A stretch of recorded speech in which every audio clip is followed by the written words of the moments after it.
Yeah, I mean, yeah, let's do just that. I mean, to kick things off, why don't you tell us a little bit about yourself, your background, and what got you to this point?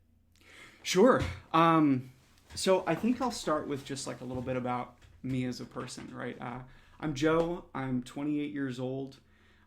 We moved to Cowlitz County about 3 years ago, and before that, I spent most of my childhood in the Vancouver, Portland area. I work for a prominent software company based out of Vancouver. I work from home most days. And prior to this area, I grew up in rural Wisconsin as the oldest of 8 kids. So my family history is uh, tumultuous, but it has been really wonderful to uh, get to Cowlitz County and to get connected to this community. Yeah, awesome. And I guess what's inspiring you to run for office? So initially, the reason I had considered getting into politics at all was looking at voter data. I was really curious how the 2022 congressional election worked out. We had Joe Kent and Marie Gluesenkamp Perez. Marie won by a very thin margin, and I wanted to understand how that happened in Cowlitz County. So I started pulling numbers from, um, census data, population stuff, and I saw something that was not like surprising to me, but it really frustrated me. Most people under the age of 35, despite being registered to vote, didn't vote in that election. I started looking into like why that is because it just bothered me. I understand the importance of voting, at least I think I do, and I didn't really get why people like wouldn't get it. So national polls, if you ask people at the polling places, why didn't you vote? 25% of people nationally say I didn't vote because it was hard. And admittedly, in a lot of places in the country, it is very difficult to vote. Not so much in Washington, right? We have a very progressive voter system. We make it very easy for you to register to vote. We have automatic voter registration. We have mail-in voting. So it's not really a barrier to people. So we have to look at the next two groups. 17% of people nationally say, I didn't vote because I wasn't interested. Knowing and believing what I do about people, I'm not going to assume that means they just don't care. What I believe about people is that most of us are pretty self interested and we like to go spend our time and energy on things that impact us, that improve our lives. So I translate people saying, I'm not interested, to I can't draw a straight line from checking a box on a ballot to getting anything that I want, right? Another 17%, a little less than that group, say, I didn't vote because there wasn't anyone on the ballot who was talking about anything I care about, and I won't vote for the lesser of two evils. I looked at the voter turnout data in Cowlitz County, and I saw that if those two groups, that 17%, if we can discount the 25% that said it's hard to vote, they'd make up about 40 some percent of the non voting groups in our area. And I was just certain that there's like something we could do. um, that sparked a lot of conversation with friends and people that I developed relationships with in this area. And at some point, it came to mind that I should run for office because maybe there is a need for someone who's talking about the things that I care about, that I know my community cares about, and maybe that just hasn't been filled. Um, so that's kind of how I got to the point where I thought, yeah, I want to run for office. Yeah, definitely. And I guess hearing all of that, right? It sounds like politics has always been something that you've been interested in some way, shape, or form. Somebody doesn't Oh, just go look at census data. So yeah, talk to us a little bit, like maybe a little bit deeper about that journey, like over time, that sure. how has that built up for you?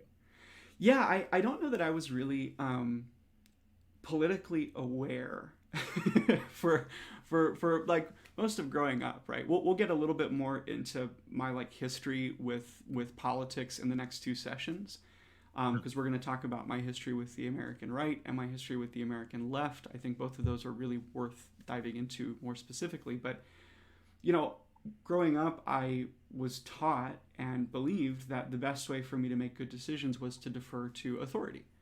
And so I didn't really go looking all that hard for what I should be thinking about. I kind of just listened to the people in my life who I trusted, right? I got out into the adult world and, you know, made stupid mistakes as like an 18, 19-year old, right? But I started to realize that a lot of the opinions I had like weren't really my own. Um, they were the opinions of other people in my life who I trusted, but I hadn't actually decided if I believed those things. And so probably the last 8 years for me has been characterized by that, trying to figure out what I think about things, what I believe. I, at one point, started getting connected with the Democratic Central Committee in Cowlitz County because I recognized that local politics has a significant impact on the local life. Local politics doesn't feel really impactful, but I think it's one of the most impactful areas to like my day to day. Local politics decides what my roads look like, decides the state of the streetlights and things like that. And it's much more directly impactful than a national conversation, as interesting as those things are. So I have always been interested in politics. I think I've said this to friends in the past. I'd be a politician if not for money. And it's just, to me, it's exploring the system that we use to function as a society. We have to decide a structure for ourselves, and that's just always really fascinated me, even if I didn't really connect with it until a few years ago. Yeah. No, awesome, Joe. Well, I appreciate that openness and that transparency there. So I think it'll give our listeners and viewers a great frame of Sure. reference as we continue the live stream throughout. Awesome. I want to give you a little bit too of my like how I specifically decided to run for this position as well, right? Because it wasn't initially, county commissioner wasn't initially on my radar. Mm-hmm. I went to a close friend of mine and kind of laid out what I was thinking, and I said, I'm thinking about running for Congress. She very kindly, very, very patiently reminded me that I was probably getting in over my head to consider something like that. I think the way she put it is, unless you trip and fall into $5 million tomorrow afternoon, you're not going to be a blip on the radar, which I think she's right. And she also said, the other part of it is that the Democrat who's running is very popular. And, you've developed relationships with Democrats primarily over the last couple of years. I'm concerned that you would nuke those relationships by putting yourself against somebody like Marie, even if you believe you're doing the right thing. She suggested city council to me, and I said, I understand the value of city council, but the kinds of things that the city council talk about are just not as interesting to me. And on top of that, the impact is relatively limited compared to what I feel capable of managing. I see the city council conversations, and I have a deep respect for the people on the council, but I don't see myself in that seat. She said, what about county commissioner? This was back in August of last year, right? But my response was, what's a county commissioner? And she explained it to me, and I recognized that I had a lot of the history and practice qualifications to do that kind of job. And it was really her who gave me the motivation to put myself in that position. I think for me, running for office is an opportunity to go and engage with my community in a different way. I'm already doing things on the side to try to talk with folks and try to draw us together, right? But politics is one of those things I feel is really impactful in ways people don't always connect to, and that's really my strength. Is like, drawing those connections, I think. Yeah. So I'm very excited about all of that, and I wanted to share a little bit of that story. No, absolutely. We always need good friends like that, and I know from my time spent with you, that embodies you. Yeah. Totally. So yeah, no, again, Joe, I really appreciate that. I think again, great frame of reference. So I'm excited to dive deeper into some of the other topics that we have lined up today. Cool. All right, we'll kick into the next one. I'm going to pause for a moment and we'll take a short break.